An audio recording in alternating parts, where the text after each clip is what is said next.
Olha só, no século XVIII ficou uma confusão muito grande, porque a partir do iluminismo, então, veio o renascentismo e o iluminismo. Então, foram fenômenos históricos que fizeram parte, foi bom para a história.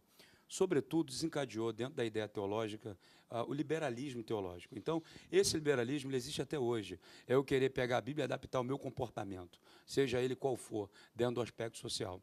Então, só que quando começou a fazer tanto a alta crítica quanto a baixa crítica, teve a contribuição nesse aspecto da ciência e fé.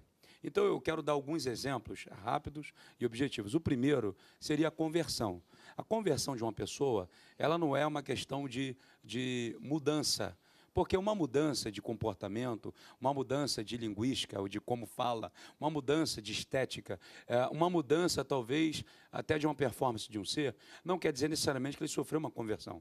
Então, quando a gente pensa em conversão, nós estamos falando de metanoia, metanous, enfim, mas traduzindo a ideia, conversão no Evangelho é transformação.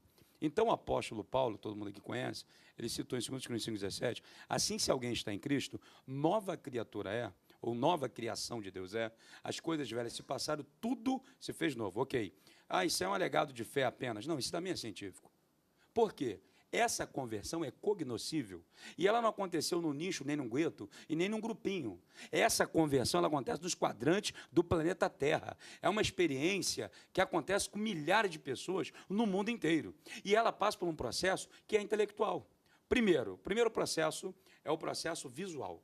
Alguém olhou, não sei o caso dele, se ele foi criado no Evangelho ou não, ou a fé, não sei se o pastor foi ou você foi. Então, por exemplo, eu não fui. Então, alguém olha para mim e fala... Visual. Será que é verdade? Viu? Estou vendo, melhor. Depois vem, melhor dizendo, o intelectual, onde eu vou intelectualizar e julgar o valor daquilo, se realmente esse fulano diz que está nessa tal fé. Então, ele viu, ele intelectualizou, e agora ele vai para a experiência, que é o experimento. E, a partir da sua experiência, então, ele sofreu o processo de conversão, ou de criação, ou de novo nascimento. Bom, esse é um ponto factual, tendo em vista que não é experiência, repito, de um gueto, de um grupinho, e nem de um país, e nem de um continente. Essa experiência, ela aconteceu e acontece nos quadrantes do planeta Terra, a chamada conversão em Cristo, que não é apenas uma mudança, mas é uma transformação, inclusive do caráter. Agora, vamos lá, ampliando para a ciência. Quando se fala em ciência, exemplo, Hebreus 11:3 fala assim, pela fé entendemos que o universo criado foi formado pela palavra de Deus, de maneira que o invisível, o visível veio aparecer do invisível. Chamamos isso de física quântica. Então, o que ocorre? Eu posso dizer hoje, depois de ler um pouquinho de teoria da relatividade, não só pela fé, mas também pela ciência. Eu entendo, porque Albert Einstein, ele desenvolveu a teoria da relatividade, e nessa teoria, André, o que aconteceu?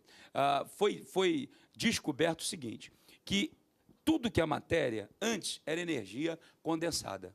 Ou seja, pela fé entendemos. Entender é o quê, pastor Edinaldo? É com o intelecto. Então, eu vou intelectualizar aquilo que eu digo que creio, ok? É factual que os pontos bíblicos nós temos por fé.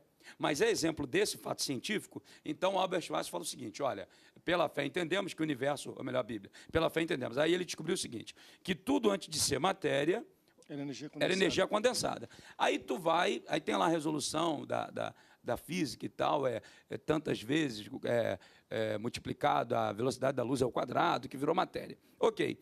Aí tu vai para a matéria. A matéria tem elétrons, igual o doutor falou ali, tem elétrons, tem prótons, tem nêutrons. Nós temos no nosso corpo uma quantidade incomensurável de terra, 1 bilhão e 300 milhões de substâncias do corpo humano vem do pó da terra.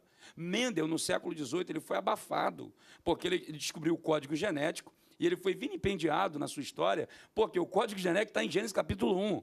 E dá para falar aqui, tendo tempo. Aí, só para explicar o Albert Einstein. Então, na teoria de Einstein, você vai para a Bíblia vai dizer em Gênesis que o Sol foi criado no 4º dia, e que é uma luz mais antiga que o Sol. A Bíblia vai dizer em 1 João 5 que Deus é luz. Ele falou assim, só um Deus fazer isso. Deus é luz e nele não há trevas nenhuma. Ou seja, antes de tudo ser matéria, era uma energia. Ok? Então, era uma luz. Que luz era essa? Então, nós entendemos, aí agora, pela fé, que é o nosso Deus, o Criador de todas as coisas. E essa fonte de energia, É o que os cientistas querem descobrir hoje, porque o átomo já não é mais átomo.